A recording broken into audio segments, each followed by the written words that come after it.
গাজায় আগ্রাসন চলাকালে হামলার লক্ষ্যবস্তুতে পরিণত হচ্ছে একের পর এক সাংবাদিক। পরিসংখ্যান বলছে উপত্যকায় প্রায় ২ বছরের ইসরায়েলি বর্বরতায় দ্বিতীয় বিশ্বযুদ্ধের চেয়েও বেশি সংবাদকর্মীর প্রাণ গেছে। সবশেষ ভুক্তভোগী নাসের হাসপাতাল ও খান ইউনিসের ৬ সংবাদকর্মী। মিডিয়া কর্মীদের উপর এমন বর্বরতায় ক্ষুব্ধ গোটা বিশ্ব। প্রতিপক্ষ তো বটেই, ইসরায়েলের মিত্রদের অনেকেই নাসের হাসপাতালে সাংবাদিক ও স্বাস্থ্যকর্মীদের উপর হামলার নিন্দায় সরব হয়েছেন। নাসের হাসপাতালে ইসরায়েলি হামলাকে যুদ্ধাপরাধ আখ্যা দিয়েছে তুরস্ক। President Recep Tayyip Erdogan Netanyahu প্রশাসনকে বিকৃত মস্তিষ্কের আখ্যা দিয়ে করেছেন তীব্র সমালোচনা।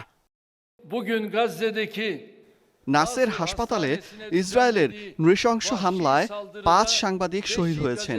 মানবতা বলতে যা কিছু রয়েছে তা ধ্বংস করার জন্য বিকৃত মস্তিষ্কের নেতানিয়াহু সরকার বিরতিহীনভাবে গাজায় হামলা চালিয়ে যাচ্ছে। সামাজিক মাধ্যমে দেওয়া পোস্টে সাংবাদিক, স্বাস্থ্যকর্মী ও বেসামরিকদের ওপর হামলাকে অসহনীয় আখ্যা দিয়ে তেল আবিবকে আন্তর্জাতিক আইন মেনে চলার আহ্বান জানিয়েছেন ফ্রান্সের প্রেসিডেন্ট ইমানুয়েল ম্যাক্রন। ক্ষোভ ঝেড়ে অবিলম্বে গাজায় যুদ্ধবিরতির দাবি জানিয়েছে যুক্তরাজ্য, স্বাধীন তদন্ত চায় জার্মানি।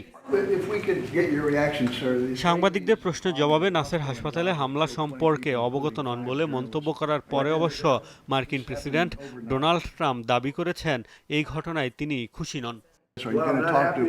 আমি এতে খুশি নই। আমি এমনটা দেখতে চাই না। আমাদের এই পুরো দুঃসময়ের অবসান ঘটাতে হবে। ব্যাপক চাপের মুখে দুঃখ প্রকাশ করেছে ইসরায়েলের প্রধানমন্ত্রী বেনিয়ামিন নেতানিয়াহু। নাসের হাসপাতালে হামলাকে দুর্ঘটনা আখ্যা দিয়ে দাবি করেছেন। এরই মধ্যে শুরু হয়েছে তদন্ত। সাংবাদিক, স্বাস্থ্যকর্মীদের জীবনের মূল্য দেয় ইসরায়েল, এমন দাবি তার। মোস্তফা মাহমুদ, যমুনা নিউজ।